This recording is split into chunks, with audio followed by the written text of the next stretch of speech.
On the evening of that first day of the week, when the disciples were together, with the doors locked for fear of the Jewish leaders,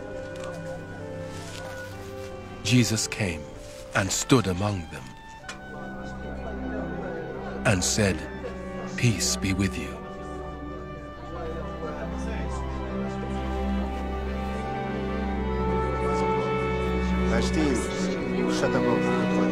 After he said this, he showed them his hands and side.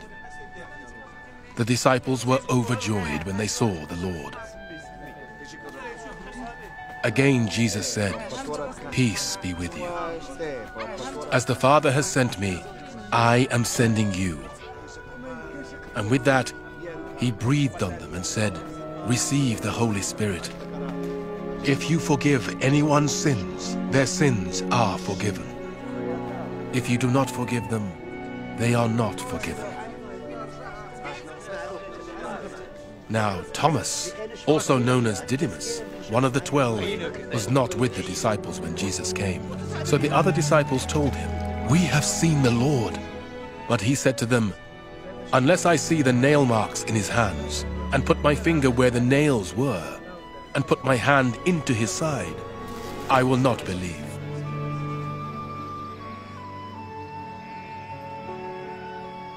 A week later, his disciples were in the house again, and Thomas was with them.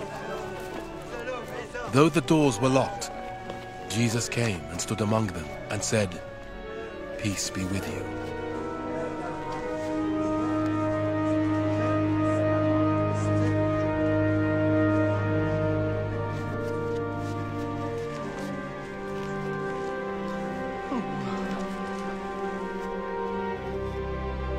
Then he said to Thomas, "Put your finger here. See my hands. Reach out your hand and put it into my side.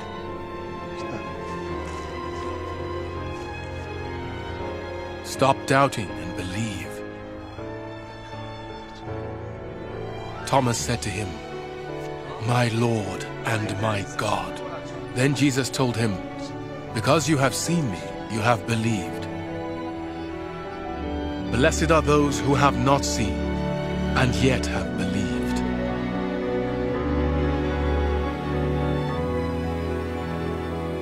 Jesus performed many other signs in the presence of his disciples, which are not recorded in this book.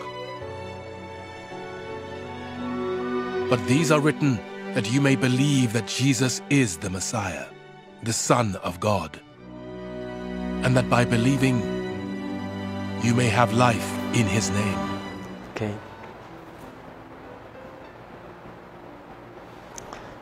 Diyos maray na aldo po sa sendo gabos mga tugang. Nasa ikaduang Domingo po kitang unyan kan panahon kan pagkabuhay liwat nin sa tong kagurangnan, second Sunday of Easter, na inaapod po iningon niya na Divine Mercy Sunday or Feast of the Divine Mercy. Kan 2000, taon 2000, kanonisar po ni Saint John Paul II itong si Sister Faustina na sarong madreng Pulaka, Polish nun, na tinawan ng pribilehyo na ining devotion to the Divine Mercy mamidbidan dahil ang kagurangnan nagpahiling sa iya since sa pagi ni mga messages ini ang mensahe nin kagurangnan na huli kan labi-labing pagkahirak nin mahal na Diyos. Kaya ipinadara niyaan sa iyang aki, si Jesus, nagsakit na gadan para sa satong kaligtasan. Nabuhay liwat, siyempre, para sa satong kaligtasan. As in, ini ang pinaka-summary. Tama-tama, mga tugang, nagtatapos kita ka itong sarong simana nin pagselebrar niya to, kaning pagkabuhay liwat. Itong Easter Sunday, kanakaging simana, ngunyan, magtatapos kita. Itong pigaapod po ngunyan na octave, 8 aldaw, naggarong sarong bilog na aldaw inining selebrasyon para sa simbahan. Tangani na ipag-ugma niya to, selebraron ang pagkabuhay liwatin sa tong kagurangnan. Kung tinawantaning doon itong pangganan niya hali sa kagadanan, hulikan sa iyang pagkamuot sa sato, tanganing tubuson kita sa kauripnan, iyon sa tuyang pinaghurup-hurupan, at sa nahiling ka na kaaging Domingo nin pagkabuhay liwat. Ngunyan, mas pinapararum ta pa ining pagsabot na ini, naan sa iyang ginibong karahayan na ini, ang pagkagada niya sa krus, asin pagkabuhay liwat, panggana niya sa kaoripnan nin kagadanan, asin kasalan, hulikan sa iyang labi-labing pagkamuot sa sato. Kaya nga ni, sabi nga ni po ni Saint John Paul duman sa kan pig-celebrar ini yung suinot na anibersaryo, pun pa kan ipig-canonize niya si Saint Faustina, asin pig-establisher nga ni po ini, ining ikaduang Domingong ini kan Easter na Divine Mercy Sunday, garong pinagirumdum ni Pope John Paul ang gabos sa kinaban. Sabi niya, ini ngayon patanid ngayon sa tong kagurang na sinabi niya kay Saint Faustina, nasagkod ngaya dai kan kinaban minimidbid ang sakuyang labi-labing pagkaherak aning divine mercy ko, ang kinaban dai makakamidbid nin katuninungan. It is only in the divine mercy of God that we will understand peace. Because huli kan pagka mahihira ko nin mahal na Diyos, huli kan sa iyang labi-labing pagsabot kan sa tong kakulangan, igwa kita ning rason na maghinguan, na magbago, na magtalikod sa satong mga kasalan, na maghiling kita sa promesa nin bagong buhay na itinatao sa sato, precisamente huli kan pagkabuhay liwat ni Jesucristo.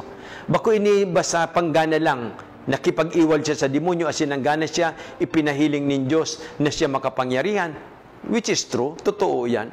Pero ginibo niya ini, huli kan sa iyang labi-labing pagka-mahihirakon.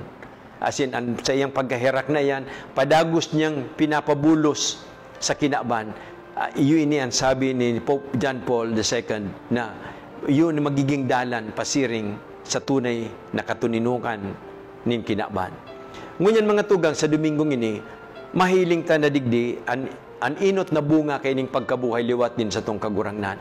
Nahulikan sa iyang pagkamahirakon, hulikan pagkahirak niya sa mga disipulo, nagtubod girare ang mga disipulo sa saindang kakayahan. Namidbidan liwat nin mga disipulo na sinda sinusugo nin sa kagurangnan na si Jesus sa pagbalangibog kan maray na bareta. Bako na lang sina mga disipulo na nag-aadal, yan ang gustong sabihin kan disipulo, kundi sinda ngayon mga apostol, sinusugo, tinaawanin misyon na ibalangibog, iharubay ang maray na bareta. Asin sa inot na pagbasa kanin Domingong ini, mahihiling ta na po ang mga initial effects kaining mga ginigibong ini kan kagurangnan. Dakulo na nagngalas kan sa inang tataramon, nagturubo dakulo na mga tawo ang nagsali na sa sainda, maski nga ni igwanin mga tawo na nagduwa-duwa pa magiraray. Day tulos nagsabay sa sainda, ninhulita pigdududahan, natatakot, na which is a real challenge kan sa tuya man na pagsaksi ngunya na panahon. May mga tawo na day matubod sa satuyang mensahe, day mahihiling sa satuyang buhay, ang pagkabuhay liwat din sa tong kagurangnan, pero nagdadakul ang mga pag-iriban ninda, ninhuli tanandang og kang kadakul na ini na mga tawo, ang mensahe nin kagurangnan. So, yaon na po digdi, so effect, yan ang madadangog ta sa inot na pagbasa. Pero, duman man po, duman sa Ebanghelyo ngunyan, ibabalik kita duman sa mga inot na aldaw kan pagkabuhay liwat. Ito bagang so, struggle kan mga apostol na sabuton ang katotohanan na nabuhay na liwatin kagurangnan. Dahil tangani, hali sinda sa experience ni sa kagadanan. Dahil man sinda presente duman sa Kalbaryo, aram ninda na nagadana ang sa indang maestro, ang sa indang rabay. Kaya grabe ang takot ninda. Disganado sinang maray, ninulita, nawara itong gabos na, garong nawara itong gabos na itinukdo ni Jesus. Pero, kan bangging ito, siring ining nadangog niya itong Ebanghelyo niya na Domingo, mintras na yaon sinda duman, nagtitiripon, sa takot sa mga Hudiyo, nagpahiling si Jesus sa tahaw ninda. As in, sabi niya sa inda, katuninungan, mapasendo. Ang mensahe kan divine mercy, peace. Dahil kung igwanin pagkahirak na namamati ang kita sa mahal na Diyos, ang pagkahirak na ini nagraranga sa sato, it consoles us. It brings us comfort. Sa tao din mga kadifisilan, pagkadisganar, maski nga ni itong mga kapirdihan, na napalugmo kita, napadasmag kita, napadapla kita sa kasalan o sa karatan, o sa pag-ambisyon, pagduduhagi kan sa tong kapwa, nawaran kita ning dignidad dahil ta pinasipara kita kan iba, huli kan pagkamahira kunin mahal na Diyos, nararanga kita. Bako po ini sa rugong pasagin-sagin lang, natanganin ko yan, malingawan na ini sa itong mga pagsakit, bako po ini. Kundi precisamente, huli ka ining pagkamahira ko na ining kagurang na nasa itong na-experiensyahan, naaatubang ta nintunay ang sa itong mga pagsakit. Bako ining sa mga sagin-sagin lang, garubagang droga, na tumaron mo ini, tapos mahay ka na, o matuninong ka ng maray, tapos pag mata mo pagkaaga, yaon manggiraray sukulog nin payo, asin problema. Ini mga tugang, pinapaatubang kita nin mahal na Diyos sa katotohan. Asin aram niya to, na malalampasan ta ini, maaatubang ta ini, huli kan pagkaherak nin Diyos na yaon sa sato. Iyo ini ang mensahe ni Divine Mercy. Kaya sabi nin kagurangnan, duman sa mga apostoles, katuninungan mapasaindo. An sa indong mga kapurisawan, an sa indong takot, mawawara, tauyan na ako. Daradara ko ang katuninungan sa indo. Asin, hinayupan niya sindakan espiritu. Iyo po ito mga tugang, ini version po ini ni San Juan, ang ebanghelyong ini halik kay San Juan.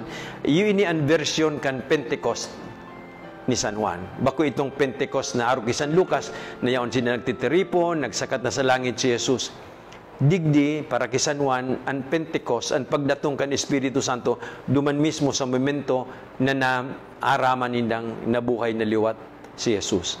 Which is actually, depende na po yan sa perspektibo, kung bako yan arin ang tunay na nangyari, kundi sa perspektibo kay ning ebanghelista na gustong ipasabot sa sato ang importanteng mensahe kan presensya kan Diyos sa satuyang mga buhay.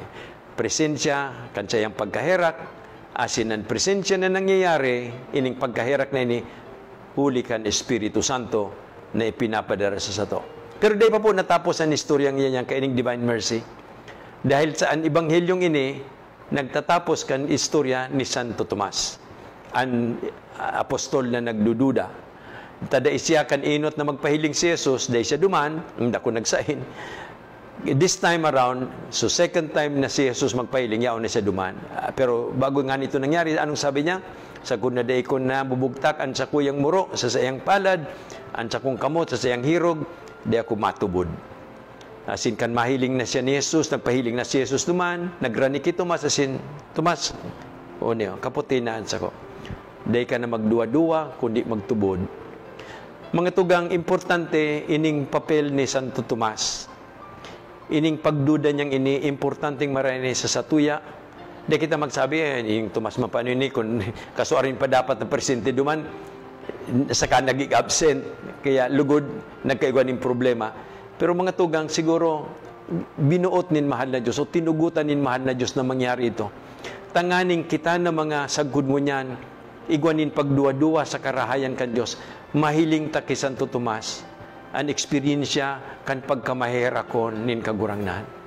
Di ka na magduwa-duwa. Uya ako.